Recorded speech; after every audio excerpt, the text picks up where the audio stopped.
हिंदू धर्म में ऐसे साधु संतों का कोई स्थान नहीं है जो महिलाओं का अपमान करे, जो देश के सनातन हिंदू धर्म के लोगों का अपमान करे। उस पागल को आपने सुना होगा, पगला है वो, साधु के वेश में लुटेरे हैं देश में। यह धर्म के नाम का धंधा करता है। अपने जिस प्रवचन के लिए लाखों रुपया का फीस लेता है, उसमें क्या कहता है?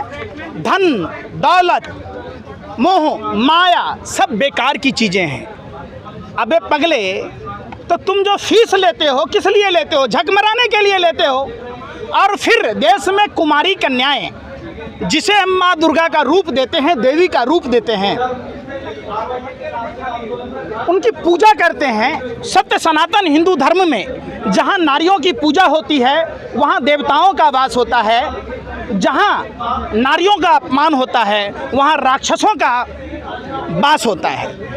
तो जिस तरीके से ये ढोंगी पगला बागेश्वर ने देश की महिलाओं का अपमान किया है, देश में कुमारी कन्याएं, विधवा महिलाएं न मांग में सिंदूर भरती हैं और न ही मंगलसूत्र पहनती हैं, जिस तरीके से देश की कन्याओं को, विधवा महिलाओं को खाली प्लॉट कहा, यह साधु नहीं है, यह गुंडा है, मवाली है, यह भाजपा का एजेंट है। दूसरी बात, इन्होंने पालतू और फालतू की बात की। जो लोग कंठमाला नहीं पहनते वो फालतू कुत्ते की तरह है, और जो लोग माला पहनते हैं वो पालतू कुत्ते की तरह हैं। कुत्ता होगा तेरा बाप, कुत्ता होगा तू। देश के सनातनी हिंदुओं को गाली देना बंद करो। तुम्हारी औकात दो कौड़ी की है। तुम भाजपा के इशारों पर नाचने वाले, ठुमका लगाने वाले नचनिए बजनिए हो। अगर साधु होते तो तुम धन दौलत की बातें नहीं करते। सुनिए, हरियाणा में मस्जिद जला दी गई है। तुम लोगों के पास कोई खबर नहीं है। ये लाखों की संख्या में हिंदू आए हुए हैं, ये हिंदू समाज के लड़के हैं। अरे भाई सुन लो, तुम मीडिया वाले और भाजपा आरएसएस वाले हिंदुओं को कमजोर कर रहे हो। जब देश का प्रधानमंत्री हिंदू है, जब देश का गृह मंत्री हिंदू है, देश में राष्ट्रपति हिंदू है, मुख्यमंत्री हिंदू है, तो हिंदू बच्चा, अरे भाई सुनना रहा, इसके जीवन का कौन मतलब गारंटी लेगा?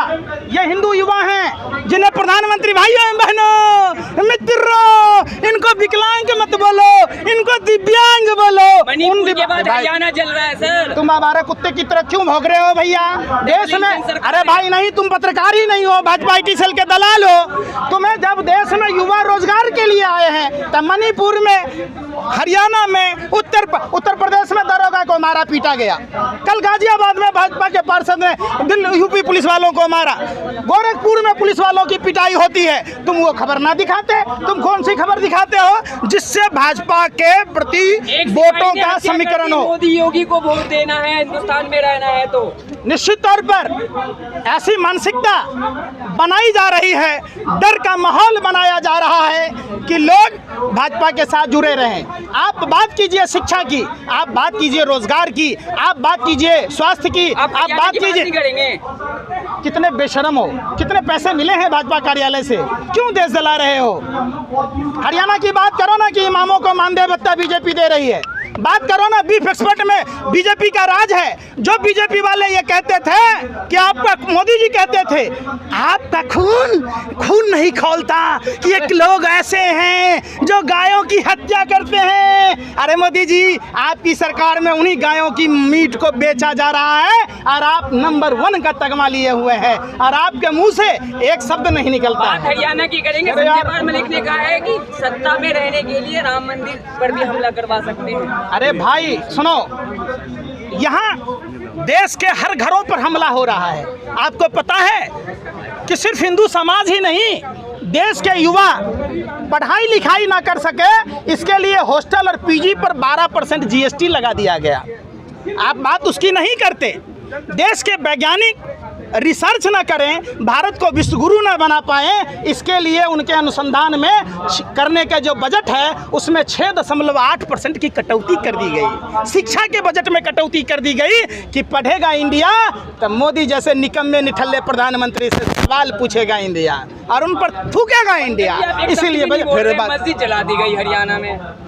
यार तुम भी वही वाली बात कह रहे हो। तुमने जलाई? किसने जलाई? जल रहा है डबल इंजन। अरे बेशर्मो, तो भाजपा की सरकार है, डबल इंजन की सरकार है, वहाँ नहीं पूछ रहे।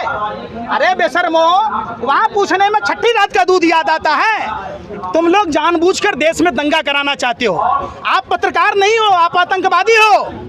आतंकवादी एक जगह बम फोड़ता है, आप ऐसे पत्रकार हो जो पूरे देश में एक साथ बम विस्फोट करा देते हो।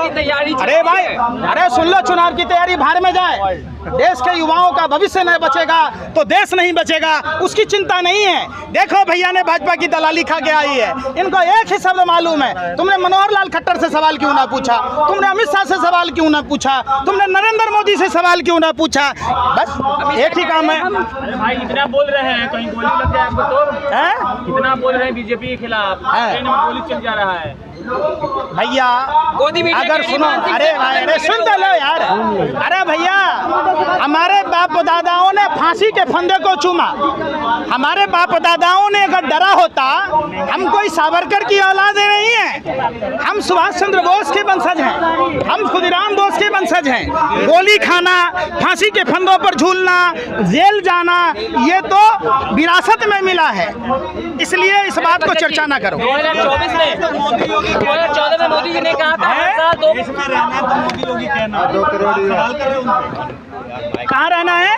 देश में रहना है तो मोदी योगी करना पड़ेगा। अरे भैया, तो भाजपा आरएसएस के नेताओं ने बाप में दहेज में लेके आया था देश। जब हमारे आपके बाप दादाओं ने कुर्बानी दी है, देश को आज़ाद कराया है, घर वाली के घर नहीं, भतरोइया वाली के घर हैं? जब हमारे बाप दादाओं ने देश की आज़ादी की लड़ाई लड़ी तो देश हमारा है। हम न तय करेंगे कि आपको हम रहने देंगे कि नहीं रहने देंगे। डरने को दिया बंदूक हो गए हवलदार, देश हमारा है। वाह। अच्छा, मणिपुर में विपक्षी नेता जब जाते हैं तो भाजपा वाले कहते हैं कि हनीमून मनाने जा रहे हैं वो लोग। देखिए, एनसीआरबी का डाटा उठा लीजिए।